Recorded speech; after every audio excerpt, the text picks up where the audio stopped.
नमस्कार मित्रांनो, मी गणेश मलमे आणि तुम्ही पाहत आहात आपले माहिती विश्व यूट्यूब चॅनल। आज आपण एका अत्यंत महत्त्वाचा आणि चर्चेत असलेल्या विषय जाणून घेणार आहोत। लोकसभा आणि राज्यसभा सीट वाढवण्याचा प्रस्ताव। हा प्रस्ताव काय आहे, सीट का वाढवायची आहेत आणि याचा सामान्य नागरिकावर काय परिणाम होणार, चला सगळं सोप्या भाषेत समजून घेऊया। लोकसभा आणि राज्यसभा म्हणजे काय? भारताची संसद दोन सभागृहांनी बनलेली आहे। एक लोकसभा, जनतेने थेट निवडून दिलेले सदस्य, आणि दोन राज्यसभा, राज्याचे प्रतिनिधित्व करणारे सदस्य। सध्याची स्थिती, लोकसभा 543 सदस्य आहेत व राज्यसभेत 245 सदस्य आहेत। तर सीट वाढवण्याची गरज का निर्माण झाली आहे? एक, भारताची लोकसंख्या प्रचंड वेगाने वाढली आहे। दोन, अनेक मतदारसंघ खूप मोठे झाले आहेत। तीन, एका खासदारावर खूप जास्त लोकसंख्या आली आहे। उदाहरणार्थ 1951 मध्ये एका खासदारामागे सुमारे 5 लाख लोकसंख्या होती, तर आज तो आकडा सुमारे 20 ते 25 लाखापर्यंत गेला आहे। म्हणून प्रतिनिधित्व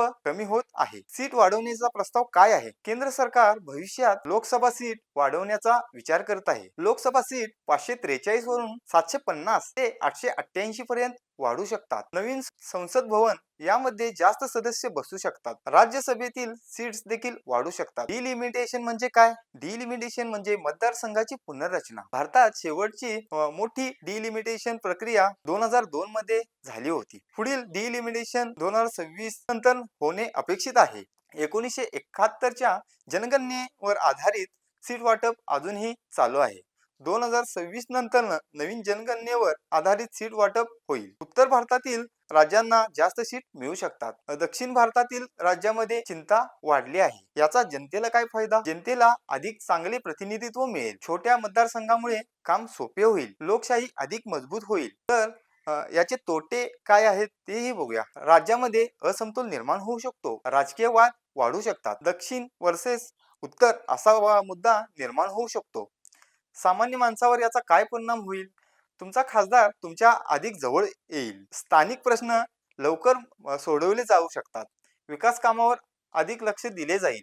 तर मित्रांनो, लोकसभा आणि राज्यसभा सीट वाढवण्याचा हा प्रस्ताव फक्त आकड्यांचा विषय नाही, तो भारताच्या भविष्यातील लोकशाही संबंधित आहे।